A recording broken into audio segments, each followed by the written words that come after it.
Students, स्वागत है आपका एक बार फिर से आपके अपने YouTube channel visual study point पर। मैं प्रदीप शर्मा अपने सीक्वेंस सीरीज़ की सीरीज़ को आगे बढ़ाते हुए मैं लेके आया हूँ 5th पार्ट सीक्वेंस सीरीज़ का। इसमें हम आज बात करने वाले हैं sum of n term of GP, geometric progression की एन टर्म्स का सम और इनफाइनाइट सम्स नंबर्स का सम और कुछ और जो सीरीज़ हैं उनके एन नंबर्स के एन नंबर ऑफ टर्म का सम। ठीक है, तो फटाफट वीडियो स्टार्ट करते हैं। सबसे पहले मैं बात कर लेता हूँ, अगर आप चैनल पर नए हैं तो सब्सक्राइब कर लें, वीडियो को पसंद आता तो लाइक करें, शेयर करें और कमेंट करना ना भूलें। ठीक है, चलिए टाइम को वेस्ट किए बिना वीडियो स्टार्ट करते हैं। हम बात करने वाले हैं sum of n term of the GP की। ठीक है, sum of the n term of GP is given by, देखिए कुछ फॉर्मूले हैं, फटाफट से पहले फॉर्मूले से लिख लेता हूँ मैं। एन टर्म्स अगर एस एन फाइंड करना हो, ध्यान रखें sum of n term of GP को हम डिनोट करते हैं एस एन से। ठीक है, and S n is given by a r to the power n minus one upon r minus one. ध्यान रखें r should not equals to one. Simple सी बात है, याद रखो कि आर जो है वन के इक्वल नहीं होना चाहिए। कई बुक्स में ऐसे दे रखा है R is greater than one तब तो आर माइनस वन, और ये आर लेस देन हो तो वन माइनस आर, है ना। कन्फ्यूज ना हो, सिंपल सी बात है, अगर मैं ऊपर से वन माइनस कॉमन लेता हूँ, नीचे से माइनस कॉमन लेता हूँ तो ये one minus R to the power N upon one minus R बन जाएगा। किसी बुक्स में मोड भी लगा रखा है, तो सिंपल सी बात अब ये समझिए कि भाई जो बड़ा है उसमें से माइनस कर देना है। सिंपल सी बात ये है कि वन के इक्वल नहीं होना चाहिए। ठीक है, अच्छा अब एक और चीज़ मैं आपको बता देता हूँ। आपको पता है यदि मैं ए टू द पावर एन करता हूँ तो इसकी मैक्सिमम वैल्यू क्या हो सकती है। A to the power n maximum value, जैसे आपने लिमिट की बात पढ़ी थी, इसको मैं लिमिट से बताता हूँ। आपने पढ़ा था कि limit N tends to infinite, यदि एन इनफाइनाइट चला जाए then A to the power N की वैल्यू क्या हो सकती है।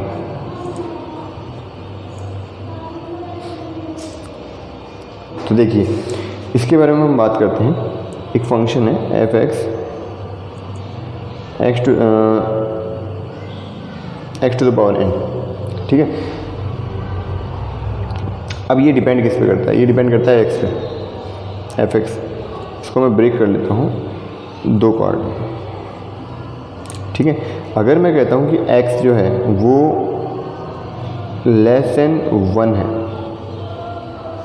एंड ग्रेटर देन जीरो है, क्या कहा मैंने, यदि x जो है वो लेस देन वन और ग्रेटर देन जीरो है तो इन दैट केस, इस केस में क्या होगा।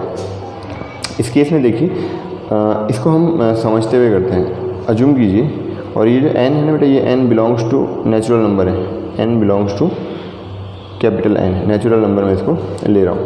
ठीक है, तो इन दैट केस देखिए सपोज कीजिए, मान लीजिए कि x जो है वो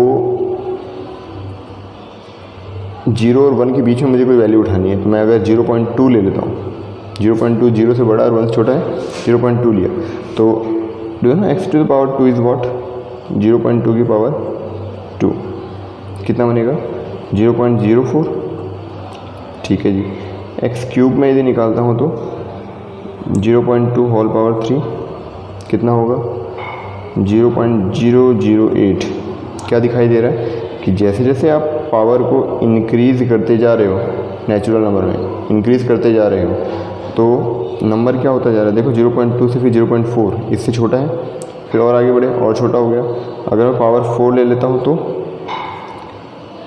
0.2 टू द पावर 4, जानते हो क्या हो गई 0.0016।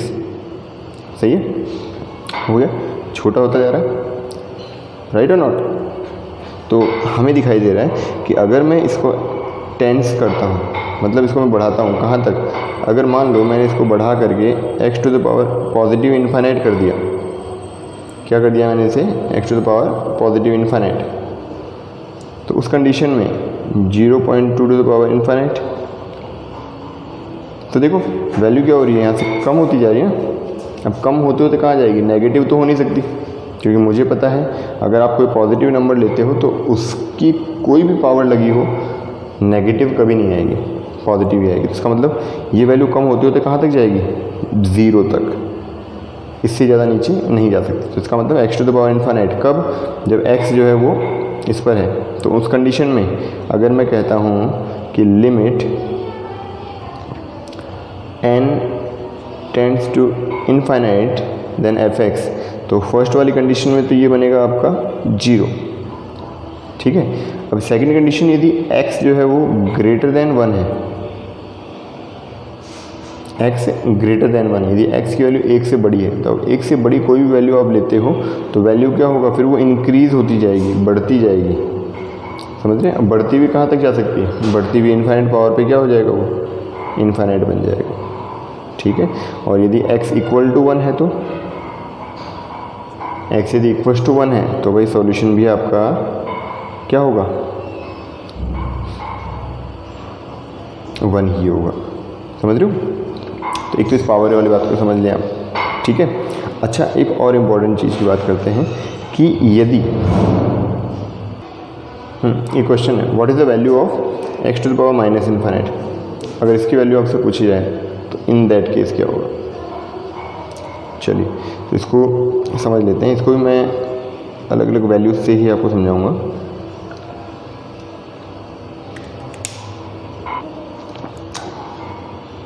लेट मान लीजिए कि x जो है वो 0 से 1 के बीच में है,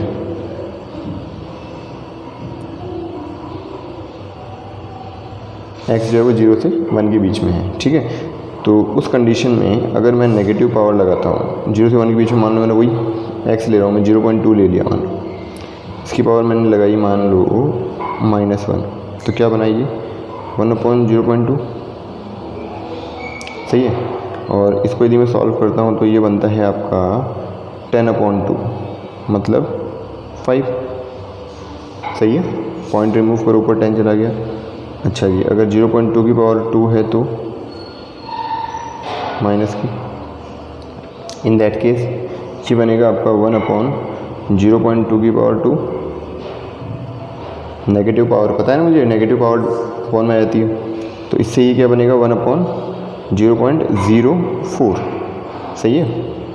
अच्छा जी, अब 0.04 पॉइंट रिमूव करो, ऊपर कितना आएगा 100 आएगा। देखो पॉइंट का तो बन गया 1, 2 डिजिट है तो 2 जीरो लग गए, ठीक है। अपॉन में 4, कितनी बार कट हुआ ये 25 टाइम्स, वैल्यू बढ़ गई, सही है। इसका मतलब क्या हुआ कि अगर इस वैल्यू को मैं इंक्रीज़ करता जाता हूँ, और बढ़ाओ, देखो ओबियसली और आगे बढ़ेगा। नेक्स्ट भी देख लेते हैं, 0.2 होल पावर -4 करके देख लूँ, तो इससे मुझे क्या मिलेगा 1 अपॉन, देखो -2/4 हमने क्या किया था अभी 0.0016 आया था ना, सही है। यदि मैं पॉइंट रिमूव करता हूँ तो पॉइंट का तो बनेगा ऊपर 1, और 1 2 3 4 4 जीरोज़ हैं, 1 2 3 4 जीरो अपॉन 16, ओके। अब ये देखो 4 से कट हुआ, 4 4 जा 16, 4 25 जा 100, ठीक है, और 2 जीरोज़, इसका मतलब 2500 डिवाइड बाई 4, अगेन कट होगा ये 4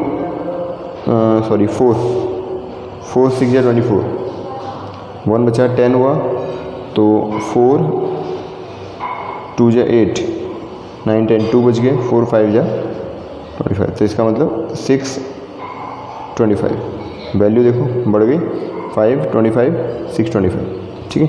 सिंपल सी बात ये है कि भाई अगर मैं नेगेटिवली इसको इंक्रीज़ करता जाऊँगा, अब आपको इससे थोड़ा सा आइडिया मिला होगा कि अगर मैं इसे नेगेटिवली और इंक्रीज़ करता हूँ, -2 की पावर माइनस इन्फाइनाइट कर देता हूँ, सॉरी 0.2 की पावर माइनस इन्फाइनाइट कर देता हूँ, तो क्या वैल्यू होती है।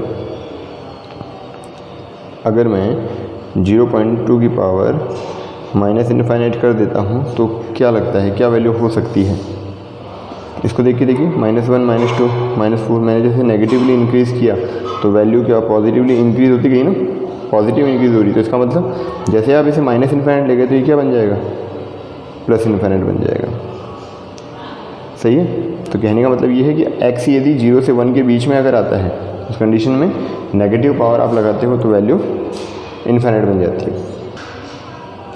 अच्छा, यदि x, मैं कहता हूँ x जो है वो ग्रेटर देन 1 है, नई कंडीशन देखते हैं कि x यदि 1 से बड़ा है तब क्या होगा। यदि x ग्रेटर देन 1 है तो उस कंडीशन में वही वाली बात है, मान लीजिए कोई वैल्यू मैं 1 से बड़ी उठा लेता हूँ, बोलिए क्या उठा, 1.5 उठा लें, 1.5 टू द पावर -1 लिया मैंने, नेगेटिव पावर की बात कर रहे थे हम, ये बनेगा 1/1.5, पॉइंट रिमूव करो, ऊपर हुआ 10/15, राइट है। 5 3 जा 15 और 5 2 जा 10, क्या हुआ 2/3। तो मुझे पता है ये वैल्यू 0 पॉइंट कितनी होती है 320, 0.666 मतलब 6 बार है। ठीक है, चलिए इंक्रीज़ करते हैं नेगेटिव में इसको, -2 किया तो -2 करने पे 1/1.5 टू द पावर 2, ठीक है, 1/1.5 टू पावर 2 कितना होता है 225। अगर 15 का स्क्वायर 225 है ना, तो इसका मतलब ये क्या बनेगा, पॉइंट है, 0.2 का 2.25, पॉइंट रिमूव करो, ऊपर हुआ 100,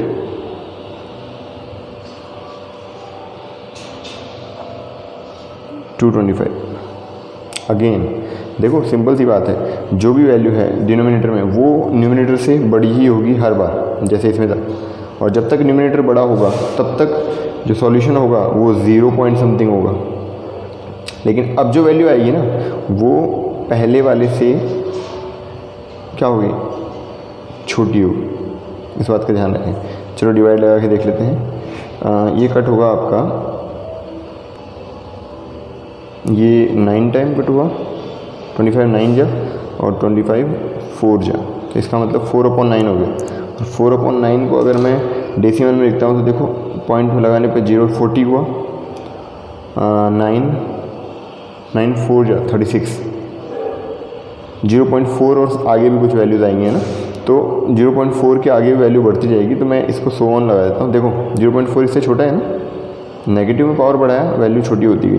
तो ऐसे ही यदि मैं इसको टेंस करके लेके जाता हूँ 1.5 टू द पावर -इन्फाइनाइट, क्या लगता है क्या हो जाएगा, ये हो जाएगा 1/, सिंपल सी बात है, इसको 1/ करेंगे 1/0.5 to the power positive infinite ना, और मुझे पता है अगर वैल्यू 1 से बड़ी है, पावर इन्फाइनाइट है, तो उसका सॉल्यूशन इन्फाइनाइट होता है। अभी पढ़ा था मैंने, अभी बताया था आपको, ठीक है। 1 से बड़ी value power infinite, positive infinite तो वैल्यू इन्फाइनाइट, और 1 में इन्फाइनाइट का डिवाइड लगाओ क्या आता है 0, ठीक है। तो इसका मतलब 1/इन्फाइनाइट विल बिकम 0। अब आप लोग सोच रहे होंगे कि सर ने ये बीच में टॉपिक कैसे छेड़ दिया, तो मैंने ये आप लोगों को इसलिए बताया क्योंकि एक तो बेसिक चीज़ है ये, ठीक है। दूसरी बात, अभी ये ज्योमेट्रिक प्रोग्रेशन की इन्फाइनाइट टर्म्स का जो सम आएगा उसमें काम आने वाला है, तो मैंने इसलिए पहले आपको ये बात बता दी क्योंकि फिर बाद में कन्फ्यूज़न ना हो इसलिए, ठीक है। तो अभी मैंने बात की थी SN की, ठीक है। अब मैं बात करने वाला हूँ sum of the infinite term of GP। We are talking about sum of infinite terms of GP, मतलब GP की इन्फाइनाइट टर्म के बारे में अब हम बात करने वाले हैं। देखिए सम ऑफ n टर्म का फॉर्मूला क्या था, a r to the power n-1/r-1, सही है, यही था। और मैंने कहा था r is not equal to 1, जो आपने याद रखनी थी बात, ठीक है। लेकिन फ़िलहाल मैं बात कर रहा हूँ इन्फाइनाइट टर्म्स, इसका मतलब आपका जो n है वो टेंड्स टू इन्फाइनाइट है, या फिर ये मान लो कि n is equal to infinite.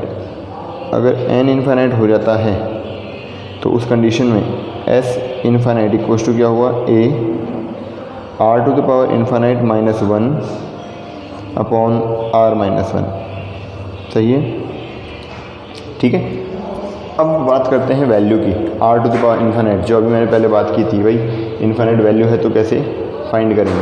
तो इसके दो सॉल्यूशंस हैं, क्या, एक तो कि r की वैल्यू 1 से छोटी हो, दूसरी r की वैल्यू 1 से बड़ी हो। इक्वल तो हो ही नहीं सकती ना, इक्वल के लिए साफ साफ मना किया कि r की वैल्यू 1 के इक्वल नहीं होनी चाहिए। ठीक है, तो यदि r की वैल्यू 1 से छोटी है तो उस कंडीशन में क्या कहना है। तो पहली कंडीशन बात कर लेता हूँ मैं, केस फर्स्ट। अपना फर्स्ट केस क्या कहता है, देखिए, अगर r इज ग्रेटर देन 1,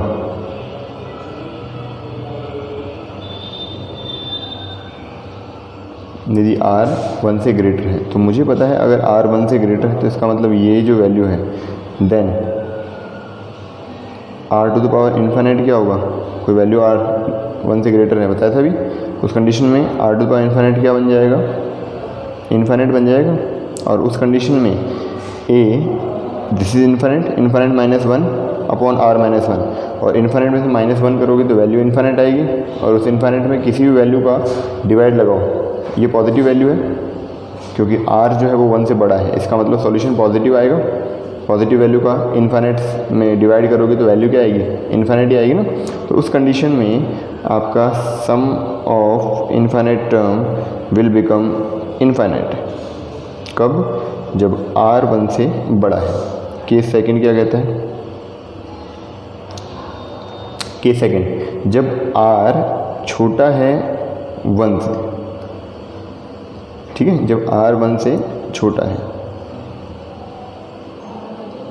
तो उस कंडीशन में क्या होगा, आप इसको ऐसे समझ सकते हैं कि मोड r जो है वो 1 से छोटा होना चाहिए। इसका मतलब क्या हुआ कि जो r है वो आपका -1 से बड़ा और +1 से छोटा हो। अगर r इस बीच में लाई कर रहा है, इन दैट केस आप क्या करेंगे, उस कंडीशन में r to the power infinite will become 0। सही है, तो r टू पावर इन्फिनिट 0 हुआ तो उस कंडीशन में फॉर्मूला क्या बन जाएगा, S infinite equals to a 0 minus 1 upon r minus 1। ठीक है, minus a upon r minus 1, यहाँ से आप माइनस कॉमन लीजिए, तो माइनस कॉमन लेते हैं तो ये चेंज हो जाएगा, 1 माइनस r हो जाएगा, माइनस से माइनस कैंसिल, और फाइनली आपको क्या मिलेगा, a अपॉन 1 माइनस r। ठीक है, तो sum of infinite terms of a GP when r is in between -1 to +1 will give you S infinite equals to a upon 1 minus r। लिख दें where r mod r is less than 1। ठीक है, condition का ध्यान रखना है। इसके बाद हम बात करते हैं समेशन की। Some important form of summation. Summation की कुछ इंपॉर्टेंट फॉर्म की मैं बात करने वाला हूँ। देखिए, पहली फॉर्म, इसको मतलब ध्यान से देखना, मैं कह रहा हूँ कि a, b और c आर 3 आर्बिट्रेरी कांस्टेंट।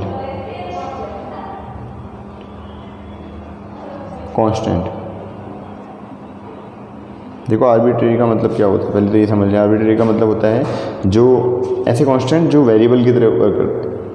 मतलब जैसे 1 2 3 है, ये कांस्टेंट है, मुझे पता है। x y z they are also a variable, right है नहीं। लेकिन अगर मैं कभी कोई क्वाड्रेटिक इक्वेशन की फॉर्म बोलता हूँ, मैंने बोला कि भाई क्वाड्रेटिक इक्वेशन की जनरल फॉर्म क्या होती है, ax² + bx + c = 0। ठीक है, अब मुझे पता है ये x जो है इसकी कोई फिक्स वैल्यू नहीं है, इसलिए मैं इसको वेरिएबल कह रहा हूँ। क्या ABC की कोई फिक्स वैल्यू है? नहीं ना, हर क्वेश्चन में ABC अलग अलग तो होता है, लेकिन फिर भी ABC क्या है, एक कांस्टेंट है। ठीक है, लेकिन फिक्स नहीं है। तो ऐसे कांस्टेंट जो फिक्स ना हो, they are known as arbitrary constant. तो यहाँ पर आपकी ABC जो है आर्बिट्रेरी कांस्टेंट है। अब यदि मान लो मैं कहता हूँ summation of A square B minus C, कहीं लिखा है A square B minus C, तो इसका मतलब क्या है? अब इसका मतलब ये है कि आपको A square B minus C plus B square, इसको आगे सरकाओ, A को इधर लाओ, B square C minus A plus, अब B बाहर निकला, इसके बाद यहाँ पे C आ गया था सेकंड पे, अब C बाहर आएगा, A यहाँ B यहाँ पे, C square A minus B की वैल्यू निकालनी। आई बात समझ में? नहीं आया? एक बार फिर से देखो, मैंने कहा summation of A square B minus C का मतलब क्या है? कोई वैल्यू दे, मान लो ABC की कोई वैल्यू दी कि A इक्वल टू इतना, B इक्वल टू इतना, C इक्वल टू इतना, then find summation of A square B minus C। तो इसका मतलब इन तीनों टर्म्स का आपको सम निकालना। ठीक है, तो कैसे है ये A square B minus C? A square पहले एज इट इज़, दूसरी बार आप क्या करेंगे, सेकंड वाले को बाहर करेंगे और A को अंदर भेजेंगे, सीक्वेंस चलेगा कुछ ऐसा, राइट। तो ये मूव हो गया पीछे जाएगा, B बाहर C इधर और A वहाँ पे। ठीक है, तो B square C minus A, अगली बार C बाहर B यहाँ A यहाँ पे, तो ये आ जाएगा। ठीक है, एक और देखते हैं, summation of PQ R square minus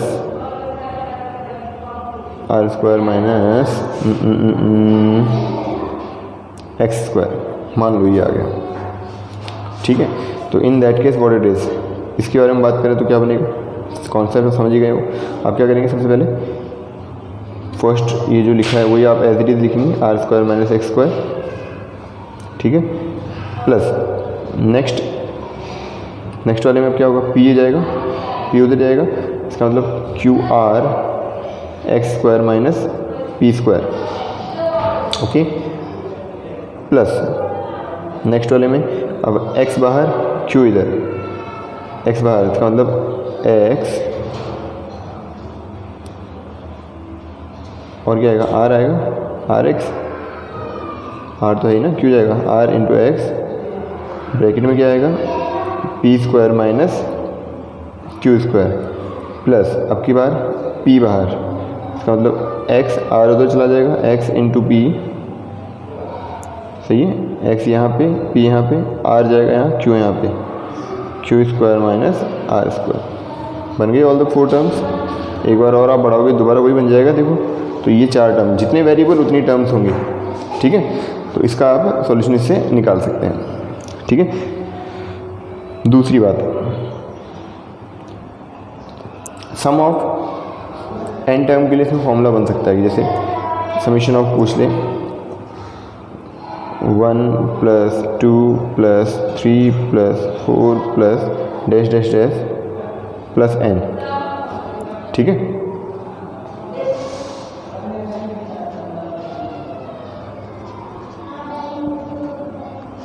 ये लो जी। तो इसको मैं डिनोट किससे करूँगा, इसको मैं समीशन ऑफ एन से डिनोट करूँगा। ठीक है, और समीशन ऑफ एन का फॉर्मूला क्या होता है, n into n plus 1 upon 2। ठीक है, डायरेक्ट फॉर्मूला याद रखें। सेकंड, थर्ड है यदि 1 स्क्वायर 2 स्क्वायर 3 स्क्वायर मतलब स्क्वायर सीरीज़ का सम है तो इसको मैं बोलूँगा एन स्क्वायर। एन मतलब किसी भी नंबर के पर्टिकुलर नंबर पे वो नंबर का स्क्वायर हो जाएगा, जैसे first square, second square, third square, तो 25 तो 25 का स्क्वायर, तो that is denoted by summation of n square. और इसको फाइंड कैसे करते हैं, n into n plus 1 two n plus 1 and whole divide by 6। ठीक है, फोर्थ 1 क्यूब 2 क्यूब 3 क्यूब मतलब क्यूब सीक्वेंस है ये, तो एन क्यूब होगा। एन क्यूब क्या होता है, इसको डिनोट किससे करेंगे, समीशन ऑफ एन क्यूब से। और ये क्या होता है, वो आपका जो फर्स्ट है समीशन ऑफ एन उसका स्क्वायर है ये। इसका क्या है, ये स्क्वायर है। इसका मतलब ये क्या बन सकता है, n into n plus 1 upon 2 का होल पावर 2। ठीक है। फिफ्थ है summation of the odd sequence from the starting, मतलब 1 plus 3 plus 5 plus 7 dash dash dash plus odd number है, तो मैं ओड नंबर को जानते हो कैसे लिखते हैं, 2n प्लस 1 से लिखते हैं। ठीक है। तो इनका यदि मुझे सम फाइंड करना है ओड का, तो इसको मैं डिनोट कैसे करूँगा, इसको डिनोट करूँगा मैं समेशन ऑफ 2n प्लस 1। ठीक है। और समेशन ऑफ 2n प्लस 1 पता है क्या होता है, देखो सरप्राइजिंग थिंग, आप जानते हो अगर मैं इन्हें ऐड करता हूँ, 2 टर्म्स ले रहा हूँ मैं, नंबर ऑफ टर्म मैंने 2 लिए, तो देखो 1 और 2, 2 को मैं ऐड करता हूँ तो क्या मिलता है, 3 प्लस 1 4, 2 का स्क्वायर। 3 टर्म्स लेता हूँ, 5 प्लस 3 प्लस 1 9, 3 का स्क्वायर। 7 और लेता हूँ तो ये 16 हो जाएगा, 1 2 3 4 का स्क्वायर। इसका मतलब यदि मैं टोटल n नंबर ले रहा हूँ, n मैं कैसे ले रहा हूँ, ये जो n लिखा है मैंने, ठीक है, ये n आपका पर्टिकुलर नंबर है, उस नंबर पे क्या होगा, दैट इज़ n स्क्वायर। ठीक है। Sum of the odd sequence is n square. Get it. चलिए 2 क्वेश्चन हैं, इनको देख लेते हैं। ठीक है। इनसे आप समझ पाएंगे जो फॉर्मूले मैंने आपको भी बताए हैं उनका कहाँ यूज़ होने वाला है। चलिए और कैसे यूज़ होने वाला है। पहले क्वेश्चन की बात करता हूँ।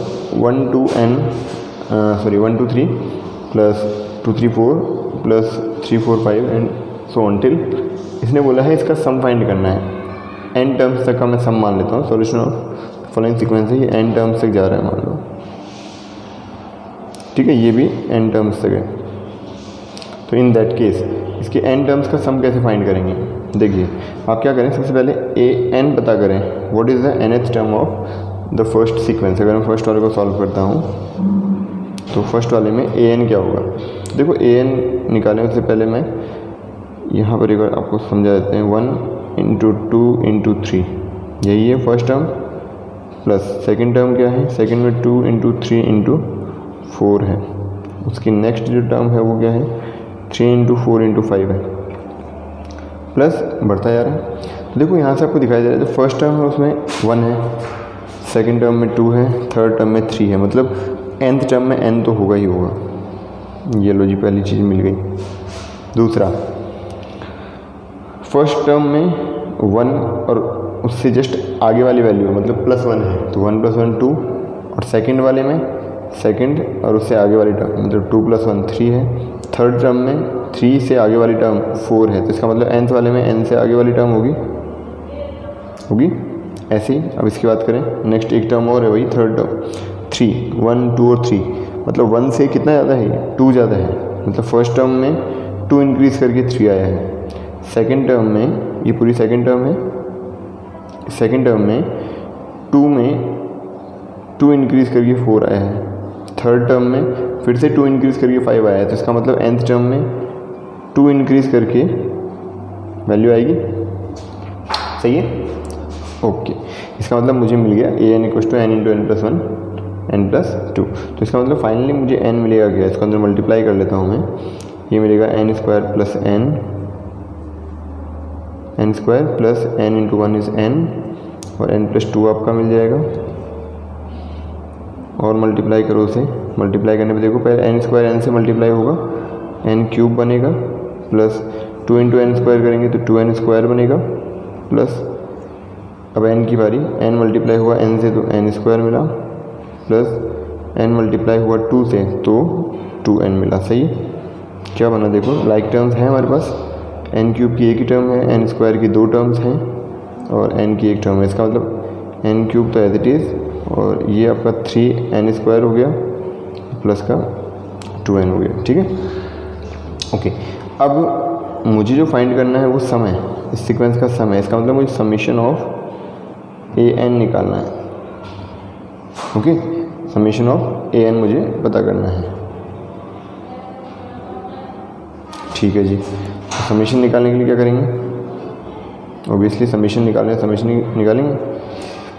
समीशन के लिए पूरे सीक्वेंस का summation low, summation of n cube plus summation of 3n square plus summation of 2n।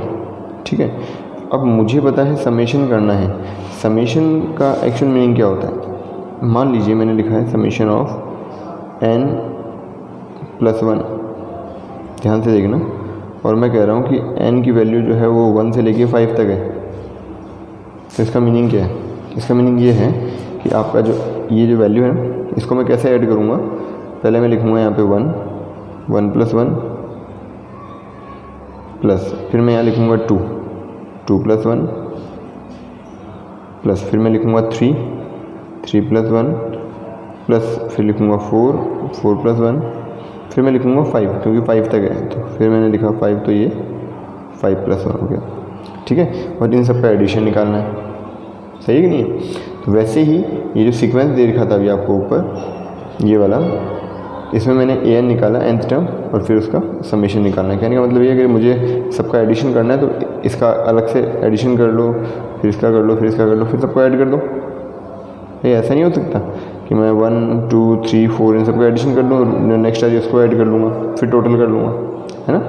तो ये इस टाइप से बन गया। अब एक चीज़ और मैं आपको बताया था, देखो ये 3 जो है, अगर मैं n की वैल्यू 1 रखता हूँ तो 3 × 1 स्क्वायर आएगा। 2 पुट करने पर 3 × 2 स्क्वायर, मतलब हर एक टर्म में 3 तो आएगा।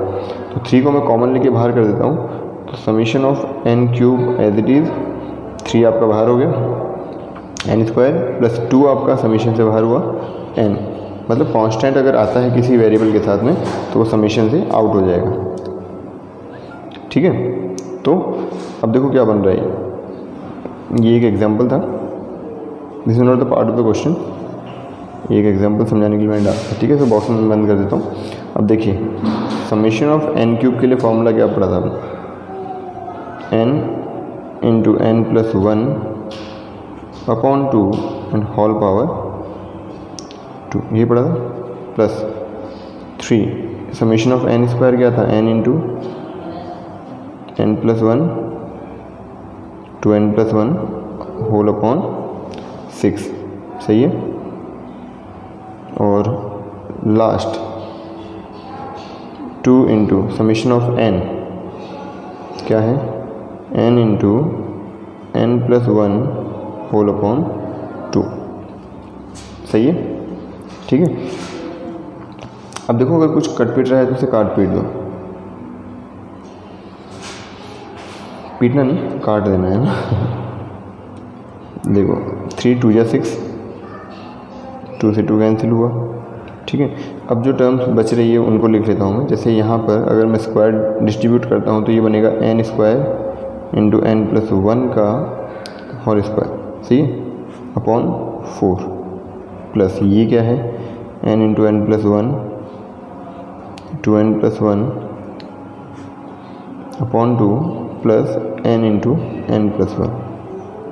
ठीक है, अपॉन में कुछ नहीं है तो अपॉन में 1, जिसका कोई नहीं है उसका खुदा तो है ही ना। ठीक, अब देखिए एलसीएम ले लेते हैं। अच्छा, एलसीएम लें उससे पहले इसको थोड़ा सा इजी बनाते हैं। देखो मुझे दिखाई दे रहा है कि n × n प्लस 1 यहाँ भी है, यहाँ भी और यहाँ भी है, तो एक बोझ को बार बार घिसने से बढ़िया है कि मैं उसको कॉमन लेके बाहर कर देता हूँ। तो n × n प्लस 1 को मैंने कॉमन ले ली। ठीक है, अब जब मैंने कॉमन ले लिया तो मुझे पता है कॉमन लेने के बाद क्या होता है, जितना मैंने कॉमन लिया है उतनी पावर्स कम हो जाती। कितना मैंने कॉमन लिया? n की पावर 1 कॉमन लिया है, यहाँ से n की पावर 1 गायब हो गई, पावर 2 थी, एक पावर बचेगी, n प्लस 1 की एक पावर बचेगी, लिख दिया, प्लस अपॉन में 4 तो आएगा ही आएगा, 4 तो ना लिया कॉमन।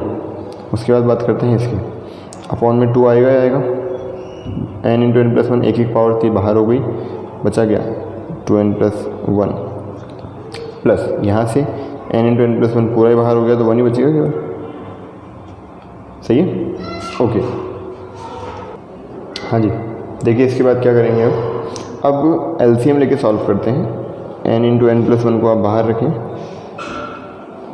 एलसीएम कितना आएगा यहाँ से 4।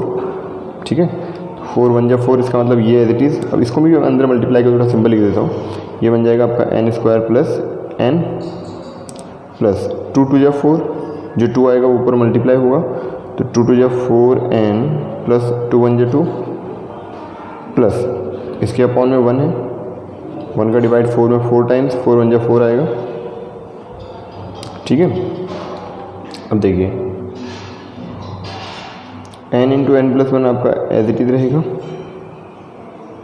4 आपका एज इट इज रहेगा। ऊपर कैलकुलेशन देखो, एन स्क्वायर लाइक टर्म और कोई नहीं है, एन स्क्वायर रह गया प्लस एन 4n, मतलब ये हुआ आपका 5n प्लस 4 प्लस 2 6। ठीक है, तो फाइनली हमें ये मिल गया। अब यदि इसके फैक्टर आप कर सकते हो तो कर लो, वैसे फैक्टर हो सकते हैं इसके, n इंटू एन प्लस 1। अच्छा, इसके फैक्टर कैसे करेंगे, देखो देखें 6 के ऐसे फैक्टर देखो, 6 इंटू 1 करेंगे, 6 1 जा 6, 6 के फैक्टर 2 इंटू 3, और ऐड करने पर वैसे 6 1 जा 6 भी आपका 6 ही होता है, that is also one of the factor. लेकिन मुझे कौन सा चाहिए, मुझे चाहिए जिसको ऐड करने पर 5 आता हो। दोबारा सुनना, ऐड करने पर 5 आता हो। तो यदि मैं ऐड करता हूँ किसे, 2 और 3 को, तो 5 हो जाता है। तो इसका मतलब इसका एक फैक्टर आपका n प्लस का चाहिए ना आपको, तो n प्लस 3, n प्लस 3। दूसरा वाला n को किससे मल्टीप्लाई करेंगे, n स्क्वायर है n से, 3 को किससे मल्टीप्लाई करेंगे, प्लस 6 आए प्लस 2 से। इसका मतलब आपका नेक्स्ट फैक्टर आपका प्लस का 2 आ गया, होल अपॉन 4। तो this is summation of the n term of that sequence, जो सीक्वेंस आपको गिवन था उस सीक्वेंस के n टर्म्स का सम है ये। ठीक है, इसी टाइप से आप इसका सेकंड वाला पार्ट भी करेंगे। सेकंड पार्ट आपने खुद करना है, मैंने आपको फर्स्ट करके दिखा दिया, सेकंड आप खुद करेंगे। ठीक है, अपने आप से जब तक आप नहीं करेंगे तब तक आपको समझ में नहीं आएगा। ठीक है, आप देख करके रट भले लें पर समझ में नहीं आएगा आपको, तो इसलिए एक बार खुद से ज़रूर ट्राई करें। ठीक है।